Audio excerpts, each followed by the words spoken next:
That was one hell of a Nintendo Direct. Holy crap, I thought that was great. This E3 for Nintendo was a spanking good one, I'd say. Watching the Direct, there seemed to be a relatively consistent flow of good announcements, mainly the big ones being at the beginning and the ending. And while looking at the other competition, it seemed there were issues with mainly shooters or companies focusing on games for too long that either failed or weren't that much of a big deal. General consensus from my experience is that Square Enix had a fantastic show between Final Fantasy VII Remake, Final Fantasy VIII Remastered, Avengers, and more they had. Though Nintendo had to close the show with what they had to offer, and man, what they offered this year really makes you sit and wonder if they did win E3. I think there's an argument that they did, says the Nintendo channel. I know, and there are some fans who are like, Nintendo won E3 like every year. For what it's worth, I don't think they won E3 2018. I never made a video on that E3 because of it. I love Smash Bros. Ultimate, but Smash Bros. Isn't all Nintendo has, and we know this. Last year's E3 enforced the false stigma that Nintendo's only got Smash, and they used Smash as their selling point for over half of their E3 last year. It was a fun-ass time for me, and it's hard to beat Everyone Is Here as one of gaming / the series' biggest moments, but outside Smash, Nintendo had Fire Emblem, Mario Party, and some third parties. It wasn't a good E3 at all if you didn't like Smash. So even though I'm the type of fan that could easily side with the company I associate with myself the most, and last year's E3 was stellar for me personally, I'm at least trying to be as unbiased and non-ignorant as possible. Let's discuss what Nintendo revealed and why I'm trying to claim they won E3. Despite winning these shows doesn't make the company or the system the objectively superior console to purchase. Off the bat, we got a Smash Bros. DLC reveal, so starting off with a bang with one of my predictions half right, and we got a beautifully animated CGI trailer introducing the hero character from Dragon Quest. Not just Irbun from Dragon Quest XI, but also Erdrick from Dragon Quest III, Solo from Dragon Quest IV, and from Dragon Quest VIII, as alternate colors. So the leak that predicted Erdrick was kind of right, only it's basically all the Dragon Quest hero protagonists, at least the main big ones from my understanding. And I wasn't right regarding Banjo initially, but we'll get to him later. Now I know very little when it comes to Dragon Quest. I do know it is a popular franchise, but it's exceptionally popular, and I mean exceptionally popular, in Japan, so Sakurai threw a bone at Japanese fans with this one. It's cool to see the other pro tags as skins and slime in action a little bit, but his moveset is what seems to be very intriguing. He's another sword wielder, he's more comparable to Link in his attributes, but he also has magic spells and attacks and a sort of mana / finite magic RPG type system, similar to Robin's Tomes and Levin's sword. He can shoot a fireball in an arc, and lightning from his sword, he can summon wind as his recovery. The magic system seems to enhance his specials whenever he wants, but it's limited and can do specific things, like fill the floor with poison, become metal to increase defense, reflect projectiles, freeze opponents with his sword, shoot a projectile lulling opponents to sleep, and even kamikazeing himself to commit suicide while also bringing his opponents with him. When you look at it, he's a good sword wielder who's a very adept magic wielder. I think that makes for a mechanically interesting character. I'm expecting him to be a mix of Link and Robin with a pinch of Joker's Arsene. He'll have a higher learning curve, similar to Shulk, and while I'm indifferent on his inclusion for the most part, he does seem interesting enough to try out, and I'm happy for Dragon Quest fans. It won't be long either as he comes out within the next 2 months, so it's pretty exciting. Dragon Quest fans also got confirmation of Dragon Quest XI Definitive Edition coming late September, and the game looks genuinely good.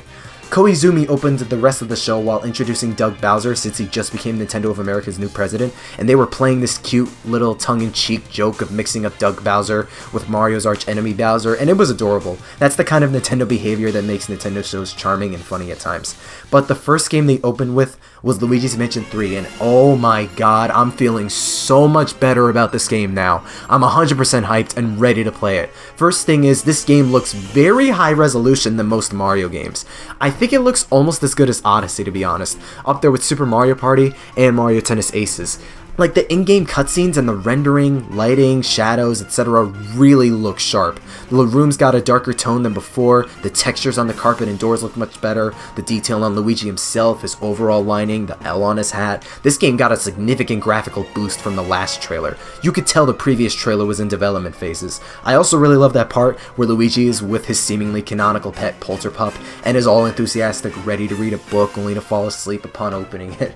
That's not only me with any textbook, but that emits the same energy as Patrick falling asleep to Squidward playing the clarinet. You know the meme where Squidward's performing in E minor, and after that first note, Patrick's conked out?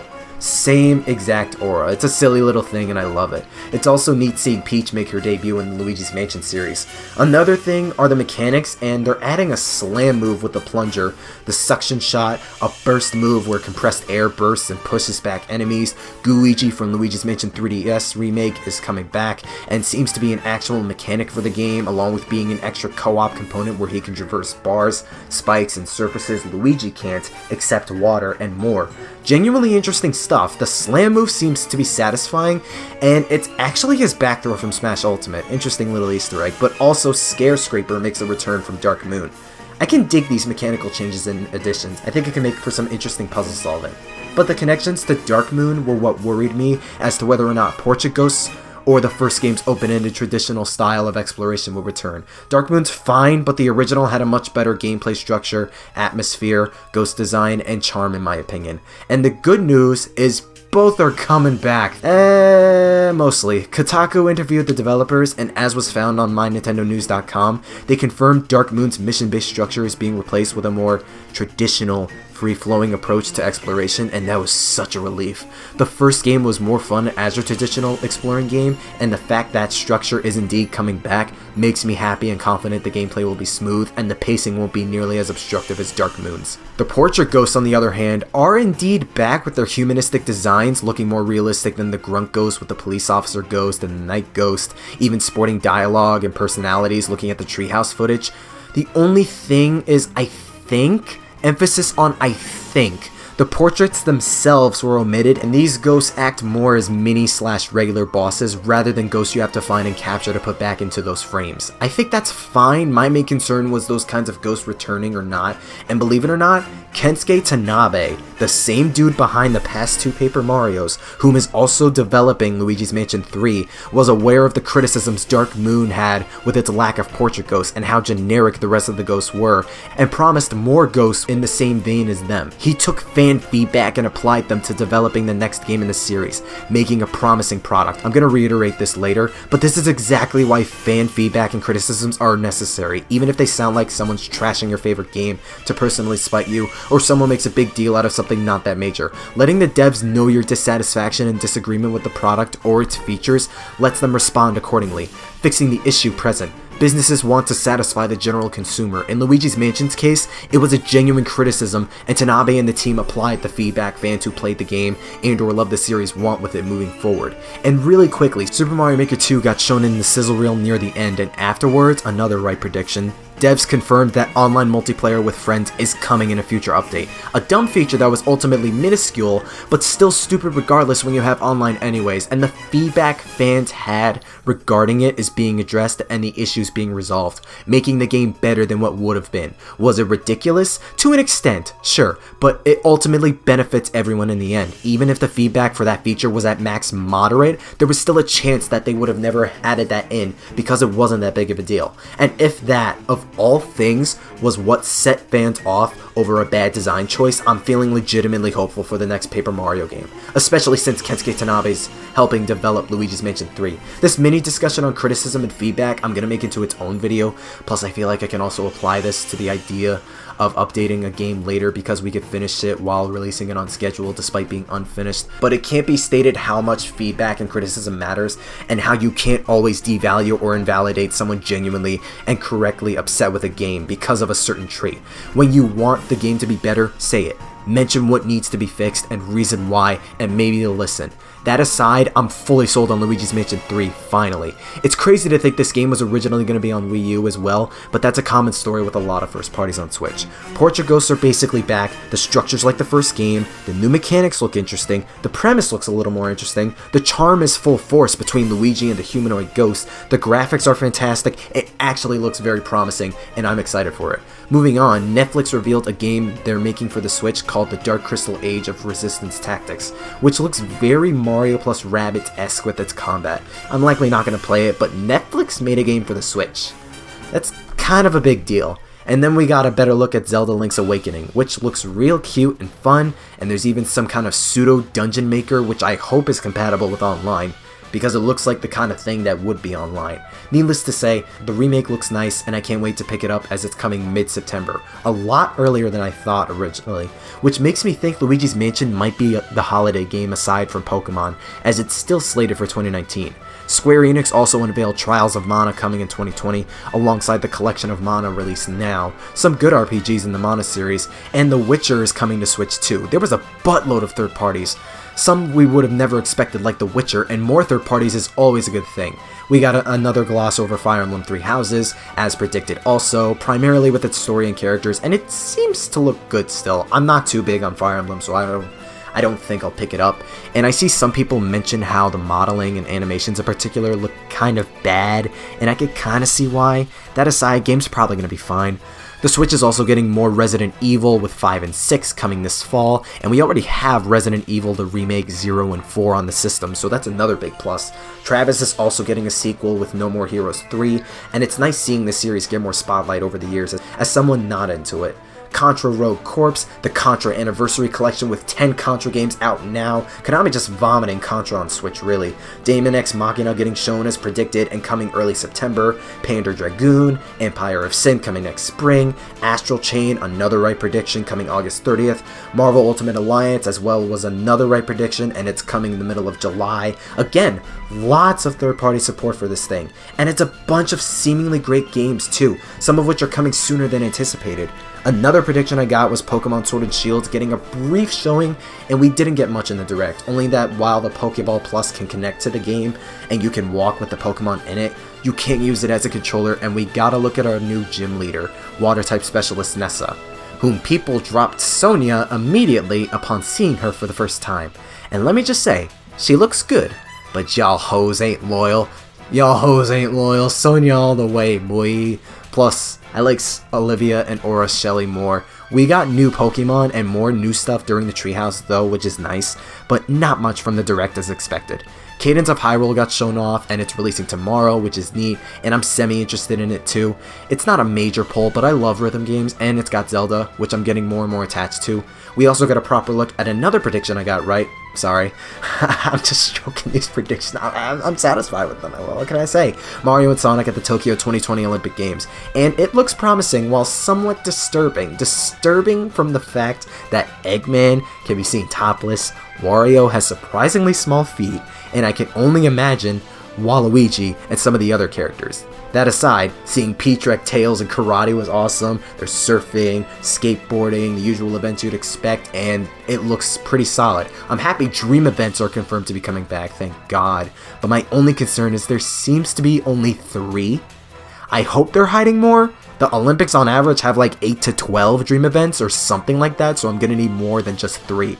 Also hoping the guest characters from Rio will be properly playable, not just in one event, as Zavok can be seen in the boxing event like before. Otherwise, it's coming November, and it looks like a solid holiday title.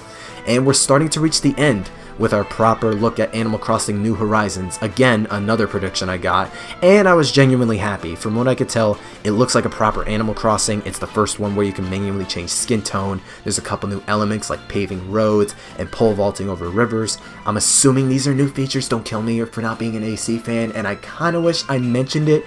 It would be delayed because it got pushed back to March 20th of 2020, and it low-key seemed inevitable.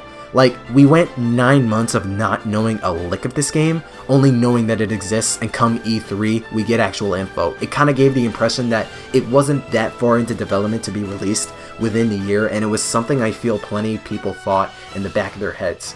It sucks, but we're getting a better Animal Crossing than what would have been because of it. So I say chin up, Animal Crossing fans. At least it'll be a 3-month wait as opposed to a whole year.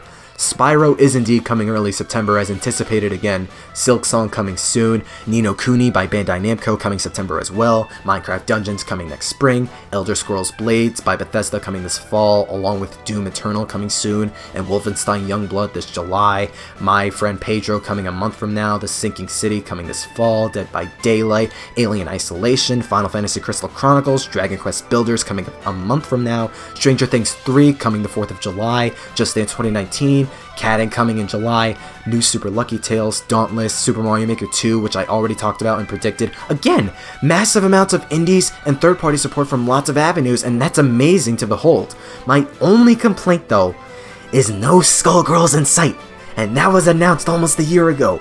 Where the hell is my Skullgirls, Lab Zero? Come on! So in my predictions, I mentioned the possibility of 2 character announcements for Smash Ultimate, only it low-key felt like it was much, so while I recommended being open to the idea, I said just expect 1 character to be safe. And that's exactly what I did going into the beginning. I thought Banjo-Kazooie was going to be the first reveal, and I accepted the L going further into the direct, only to be surprised with a second Smash reveal looking exactly like K. Rool's reveal, with a Jiggy bouncing on the floor, Duck controlling the Rareware boys, and for motherfucking Banjo-Kazooie to appear. Oh my lord, where do I even begin with this? So, funny thing with this is that this direct and my expectations for Smash specifically are almost parallel to that of the Smash Direct last August where Simon, Richter, and K. Rool were announced. I went in that direct fully 100% confident in K. Rool being announced and shown, whether he was going to be at the beginning or the end. Lo and behold, he was saved until the very end. Going into this direct, the Dragon Quest hero got revealed, and my mind was open to the possibility, but the expectation remained safe. We got the second character reveal, the trailers exactly like King K. Rool's, and it was Banjo-Kazooie, the one character I was predicting from the start from the Smash Ultimate hype train and the start of the DLC. It's the rare characters I got right, and the type of expectations for Smash going into these directs are almost the same with its characters. It's like the funniest sort of history, kind of repeating itself, almost like a spiritual connection of some kind with these rare boys or classic characters, I don't know. But the reveal itself was absolutely perfect. I love the fact that K. Rool was just hanging out with the Kongs, but that golden ass Jiggy. Once that Jiggy was bouncing, that's when you knew. And it was so unbelievable that some people thought it was some kind of banana, but no. The trailer played coy in copying K. Rool's reveal in that Duck Hunt, the character everyone compared to Banjo.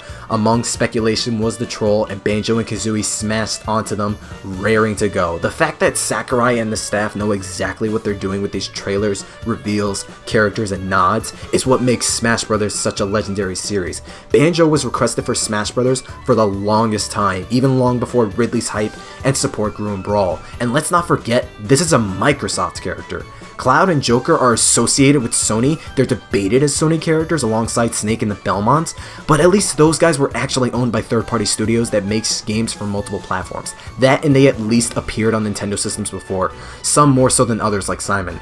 Banjo-Kazooie was a second-party icon that defined the 3D platforming era alongside Mario in the mid to late 90s, and Microsoft themselves were the ones that bought the studio and franchise, a franchise that's literally been dead for a while now. They became Microsoft's property, and they flirted with the idea of Banjo and Smash for half a decade now, with nothing coming from it. Microsoft allowed this to happen. Microsoft let Nintendo win E3 just from this alone. I'm kidding. Joking aside, Nintendo's rival company has given them their character to put in Smash Bros. Now, Microsoft, you do realize you let Nintendo revive this character basically, right? You're gonna have to make a new Banjo game at some point. At the very least, a remaster. I don't care how you don't think it'll sell well. It'll totally sell, looking at Crash and Spyro. But really, that speaks volumes for how much Nintendo and Microsoft value their partnership, how much people wanted Banjo-Kazooie and Smash, how phenomenal of a crossover series Smash Bros. Is, how groundbreaking this is for gaming even more so than Cloud and Joker being revealed, and how stupid fans are with those ridiculous rules and attempts to invalidate others' wishes for characters. Relevancy is obsolete. It was proven with King K. Rool and even more with Banjo, who was literally dead. And now it doesn't even have to be a character owned by a different company. If that character is popular enough for fans and massive groups to want that character in Smash, popularity is literally all you need. And Nintendo chose this character knowing full well how popular he is. It was just on the studio to go and ask for that character, and Rare and Microsoft made it work. This is 2 gaming tyrants spreading love and passion to longtime fans on both sides of the spectrum, and it's a spectacle. And him and Kazooie look fan-frickin-tastic. Their models are straight upgrades from the first game, their sound clips are the same, the moves are ripped right out of Banjo-Kazooie, Spiral Mountain is the perfect stage. It looks like it was ripped out of Odyssey. I'm not even kidding, it looks that good. The remix by talent Grant Kirkhope is beautiful. His moveset looks fun, the ending part of his trailer resembling the ending of Banjo-Kazooie in that picture at the end with everyone there. It's literally super beautiful. Words cannot describe how happy I am for Banjo fans. I'm mad excited for Banjo to drop this fall. I might main him, I might pick him up. And I genuinely mean this, by the way. It's not like how I was like memishly with Joker. No, I'm serious. He looks fun, and it's like a parallel with K. Rool, and I main K. Rool. Banjo so far is the only DLC I'm interested in heavily. I wasn't expecting Piranha Plant, but I genuinely did want Banjo. Easily my highlight of the Direct, only by a hair of one other announcement. And now I have to play Banjo-Kazooie on my channel. Expect a channel update soon. I got a lot of games planned to play with, along with some discussions planned. I was making a bold prediction that Super Mario Odyssey would be getting a sequel because of the timing and reasoning and how it made sense. We were getting a sequel, just not for Odyssey. Instead, the Direct ended on a sequel for the other main flagship game of the Switch besides Mario and Smash. That was Game of the Year in 2017 and could have arguably just have as much reasoning for a sequel as Odyssey. Breath of the Wild is getting a direct sequel, supposedly darker than Majora's Mask, hinting at Ganondorf's survival, and I'll get to being wrong about Odyssey getting a sequel announced here later. This was a very good Direct if you're a Zelda fan especially. This is huge. Breath of the Wild got GOTY in 2017, is one of the most popular Zelda games ever, and is one of the best-selling Switch games as well, being marked as lots of gamers' favorite game of all time. Its gameplay has potential of flourishing more in a sequel, and it's likely to be a decent ways off considering how massive Breath of the Wild was. To think we're getting one this soon, it feels more surreal than if Odyssey got a sequel. This announcement is just as major as if Odyssey got a sequel, probably even more. With how big the first game was in the gaming industry, this is easily the other main highlight. I'm stoked, though I have to sit down and actually play and finish Breath of the Wild now. My backlog just keeps growing and growing. Jesus Christ, man. Now, before I sum up this E3, I want to go over some predictions I got wrong. We got no home run contest announced, which is somewhat unfortunate, but not only is it something that can be mentioned before Hero or Banjo release, or released even later than that, this DLC is already stellar. I can deal with that home run contest ever coming. I thought Yooka-Laylee would be put in that reel near the end, but it got an announcement trailer prior, and again, Banjo, I could care less. There was no Sonic-related news beyond the Olympics, and I'm sure Sega will do their own thing in due time, not in the Nintendo Direct. Metroid Prime HD Trilogy didn't happen, but again, that's another thing that'll likely come when Prime 4 is closer to nearing completion, so it may just be a matter of time. No new Mario Baseball, which is nothing new in the grand scheme. I'm used to it. There's a Mario Strikers reference in Luigi's Mansion 3. You see Mario kicking a ball in a painting, so Next Level knows of Mario Strikers fans. But Punch-Out's also referenced in there too, so I wonder if that Easter egg is even alluding to Next Level working on a new Mario Strikers anytime after Luigi's Mansion, if at all. And lastly, no Mario Odyssey sequel. Once again, I think it's inevitable, and will come next E3. Too many ideas left to sit around for that game, lots of potentials for new captures and worlds. It's getting a sequel, especially if Breath of the Wild is getting one, much less because Galaxy got one. Give it another E3 and we'll get it.